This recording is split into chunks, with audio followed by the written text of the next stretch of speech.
एक handsome stranger और दो बेस्ट फ्रेंड्स एक ही लड़के के लिए लड़ने लगे। क्या होगा और आखिर में ये लड़का इन दोनों में से किसी को मिलेगा? चलिए देखते हैं इस कहानी से। कहानी की शुरुआत में हम एक बेहद खूबसूरत कैट नाम की लड़की को देखते हैं, जो कि एक इंग्लिश टीचर है।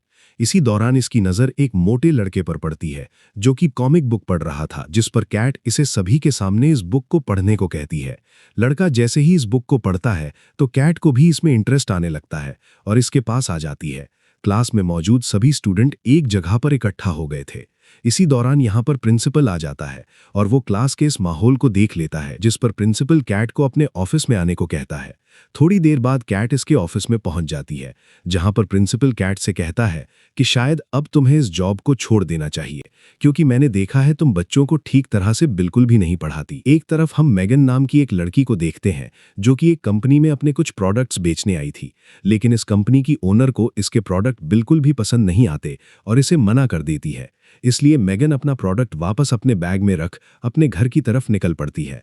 लेकिन जैसे ही बाहर आती है तो देखती है कि पुलिस इसकी गाड़ी को अपने साथ ले जा रही है, क्योंकि मेगन ने अपनी गाड़ी को नो पार्किंग एरिया में खड़ा किया हुआ था। एक तरफ हम कैट को देखते हैं, जो कि वापस घर आती है, जहां पर हम मेगन को देखते हैं, यानी कि ये दोनों दोस्त हैं और दोनों एक ही रूम में रहते हैं। लेकिन यहाँ पर मेगन कैट से कहती है कि मेरा आज का पूरा दिन खराब गया है, क्योंकि मैं अपना एक भी प्रोडक्ट नहीं बेच पाई। जिस पर कैट भी कहती है मेरा भी कुछ खास नहीं था, क्योंकि मुझे भी जॉब से निकाल दिया गया। इसलिए दोनों अपने मन को रिलैक्स करने के लिए डांस करने लगती हैं। अब इसके अगले दिन मेगन कैट को सुबह 4 बजे ही जगा देती है और कहती है कि आज हमें कहीं जाना है और हमारी फ्लाइट में सिर्फ 3 घंटे बाकी हैं। कैट इसके साथ जाना तो नहीं चाहती, लेकिन मेगन इसके साथ जबरदस्ती करती है कि तुम्हें मेरे साथ चलना ही होगा। इसलिए कैट को न चाहते हुए भी इसके साथ जाना पड़ता है। दोनों तैयार होकर एयरपोर्ट की तरफ निकल पड़ते हैं। थोड़ी देर बाद एयरपोर्ट पर पहुंचते हैं, जहां पर उनकी नज़र एक लंबी लाइन पर पड़ती है।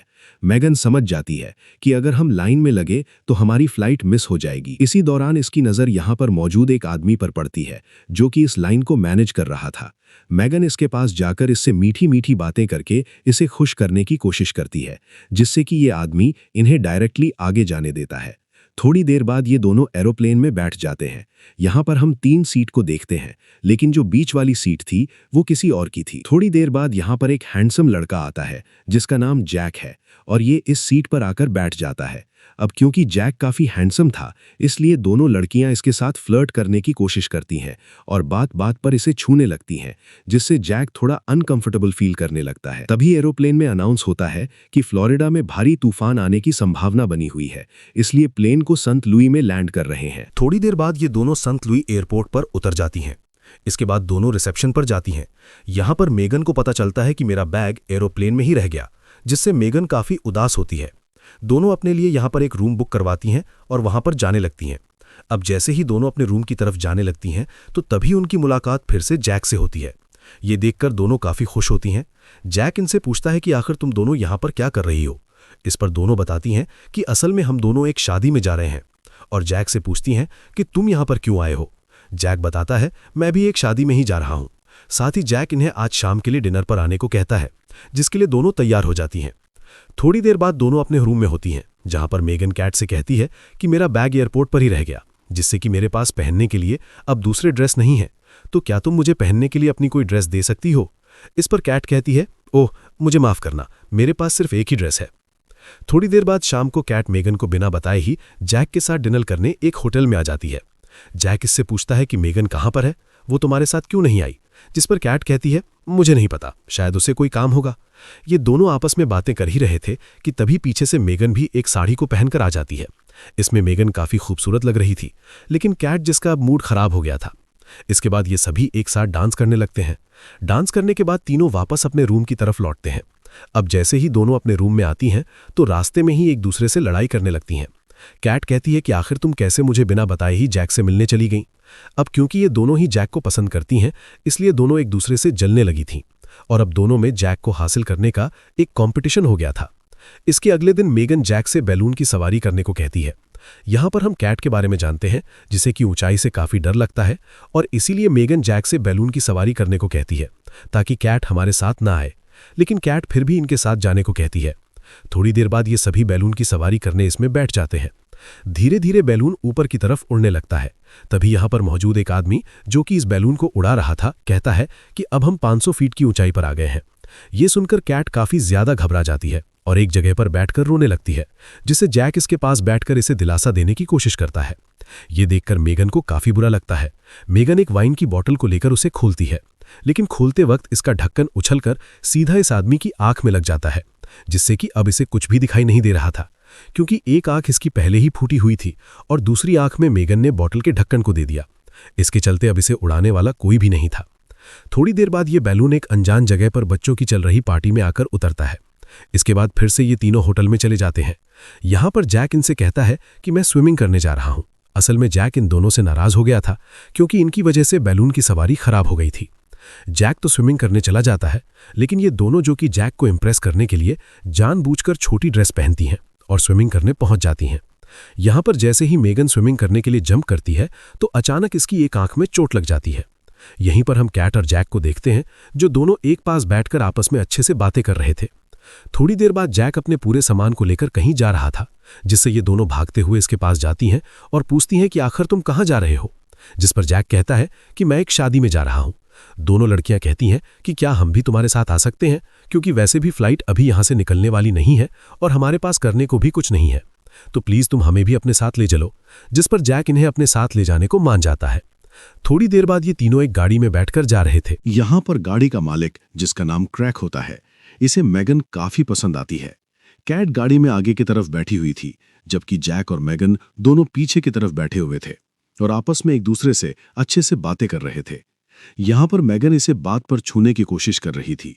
ये देखकर कैट को बिल्कुल भी अच्छा नहीं लगता और जबरदस्ती पीछे की तरफ जाने लगती है, लेकिन मेगन इसे धक्का मारते हुए आगे की तरफ ही कर देती है और कहती है कि यहाँ पर इतनी जगह नहीं है कि तुम बैठ सको। इसी दौरान कैट अपने फोन में मेगन की एक बचपन की तस्वीर को दिखाती है, जिसमें मेगन खूबसूरत नहीं थी। ये देखकर जैक हंसने लगता है, लेकिन मेगन को इससे काफी बुरा लगता है। अब रास्ते में ये लोग गाड़ी में तेल डलवाने के लिए रुकते हैं। इसी दौरान कैट टॉयलेट रूम में टॉयलेट करने जाती है, मगर इसी दौरान मेगन टॉयलेट के दरवाजे को बाहर से बंद कर देती है। असल में इसे अपनी बेइज्जती का बदला लेना है। दरवाजे को बंद करके मेगन जैक के हाथ में हाथ देकर इसे प्यारी प्यारी बातें करने लगती है और इसे अपनी बातों में फंसाने की कोशिश करती है। यहीं पर पीछे हम कैट को देखते हैं, जो कि किसी तरह से एक खिड़की से बाहर निकलती है और काफी ऊंचाई से सीधा नीचे गिरती है। गिरने की आवाज से जैक पीछे की तरफ देखता है तो पता चलता है कि कैट के कपड़े पूरी तरह से टट्टी में सने हुए हैं। जैक इससे पूछता है कि आखिर तुम्हें इसमें किसने बंद किया, जिस पर कैट कहती है कि मुझे नहीं पता कौन है वो बदमाश। खैर, फिर से ये तीनों गाड़ी में बैठकर अपने आगे के सफर पर निकल पड़ते हैं। हम देखते हैं कि इस बार कैट जैक के साथ गाड़ी के पिछले हिस्से में बैठी हुई थी। कैट यहाँ पर जैक से कहती है कि मेरी गर्दन में दुख है, क्या तुम इसे ठीक कर सकते हो, जिस पर जैक इसे अपने हाथों से मसाज देने लगता है। ये देखकर मेगन को काफी गुस्सा आता है, इसलिए एक बोतल में नींद की कुछ गोलियां मिलाकर कैट के लिए पीने को देती है, लेकिन कैट पीने से मना कर देती है, मगर आगे बैठा क्रैक इसे जबरदस्ती लेकर पी जाता है। अब चलते चलते काफी टाइम हो गया था, जिससे कि सभी की आंखें लग जाती हैं। साथ ही बोतल को पीने की वजह से गाड़ी का ड्राइवर भी सो गया था, जिससे कि उनकी गाड़ी का एक छोटा सा एक्सीडेंट हो जाता है। इसलिए इन्हें आज भी रास्ते में ही किसी होटल में रुकना पड़ता है। अब जैसे ही कैट गाड़ी से उतरती है तो तभी इस बोतल को देखती है, जिसमें वो नींद की गोलियां मिली हुई थी, जिससे कैट को मेगन की इस हरकत पर काफी गुस्सा आता है और इसलिए इसके साथ न रहकर अपने लिए दूसरा रूम बुक करती है। रात को जब कैट अपने लिए ड्रिंक बोतल लेने के लिए जाती है तो तभी इसकी मुलाकात जैक से होती है। जैक यहाँ पर इसे कहता है कि मेगन के साथ रहने की वजह से मैं तुमसे अपने दिल की बात कह ना सका, और कहता है कि मैंने जब से देखा है मुझे तुम तभी से पसंद हो, और इतना कहते ही इसे किस करता है, जिसके बाद राज की राज दोनों एक साथ खूब मजे करते हैं। अब इसके अगले दिन ये दोनों एक होटल में बैठी हुई थी, जहां पर मेगन कैट से कहती है कि हमें एक लड़के के लिए अपनी दोस्ती को खराब नहीं करना चाहिए, और साथ ही मेगन कैट से कहती है कि कल रात जैक मेरे साथ रिलेशन में आया था, जिस पर कैट कहती है कि तुम क्या बकवास कर रही हो, कल रात को वो मेरे साथ भी रिलेशन में आया था, और कहती है कि तुम झूठी लड़की हो, तुम मुझे और जैक को एक दूसरे से अलग करवाना चाहती हो। बातों ही बातों में इन दोनों में लड़ाई होने लगती है और होटल में ही मौजूद छोटे मोटे सामान को एक दूसरे की तरफ फेंकने लगती है, जिससे कि यहाँ पर एक बड़ी अलमारी गिरती है और दोनों इसके नीचे दब जाती हैं। इसी दौरान यहाँ पर क्रैक आता है और अलमारी को उनके ऊपर से हटाता है। अब क्योंकि इन दोनों की लड़ाई से होटल का काफी नुकसान हो गया था, इसलिए होटल का मालिक जहां पर पुलिस को बुला लेता है और इन दोनों को यहां पर टूटे सामान के लिए भुगतान करने के लिए कहता है। इसी दौरान क्रैक पुलिस मैडम से कहता है कि जैक नाम का एक लड़का मेरी कार को ले गया है। यहाँ पर हमें इस बात का पता चलता है कि ये दोनों जिस शादी में जाने की बात कर रही थी, असल में वो शादी जैक की ही थी और जैक चुपके से क्रैक की गाड़ी को यहाँ से ले गया। ये सुनकर इन दोनों को काफी गुस्सा आता है क्योंकि जैक ने इन दोनों का ही इस्तेमाल किया था। इसलिए दोनों फैसला कर लेती हैं कि अब हम उससे अपना बदला जरूर लेंगे और हमें किसी भी तरह से उसकी शादी को तोड़वाना है। तीनों जल्दी से एक टैक्सी बुक करते हैं और उस होटल में जाने लगते हैं जहां पर जैक की शादी हो रही थी। थोड़ी देर बाद दोनों यहां पर पहुंच जाती हैं, लेकिन इन्हें पता लगता है कि हमें आने में देर हो गई क्योंकि जैक की शादी हो चुकी है। अब जैसे ही जैक की नज़र इन दोनों पर पड़ती है तो काफी डर जाता है क्योंकि इसे पता चल गया था कि अब ये दोनों यहां पर रायता फैला देगी।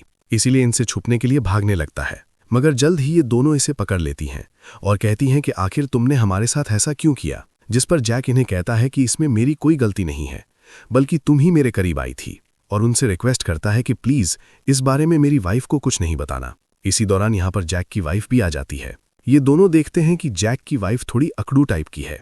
इसके सामने जैक भीगी बिल्ली बनकर रहता है। ये देखकर इन दोनों को काफी खुशी होती है, मानो जैसे इन्हें इनका बदला मिल गया हो। इसके बाद दोनों वापस अपने घर जाने के लिए एयरपोर्ट पर पहुंच जाती हैं।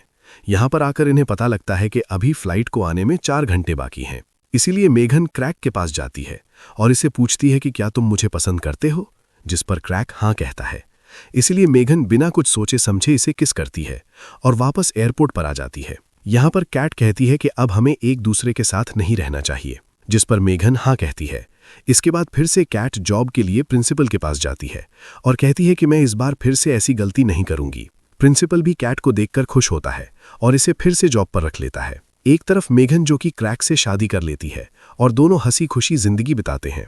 और अब इसी के साथ ये कहानी खत्म होती है। तो दोस्तों, उम्मीद करता हूं कि आपको ये कहानी पसंद आई होगी। ऐसी फन, रोमांटिक और क्रेजी मूवी स्टोरीज पसंद आती हैं तो वीडियो को लाइक जरूर करें और हाँ, चैनल को सब्सक्राइब करना मत भूलना।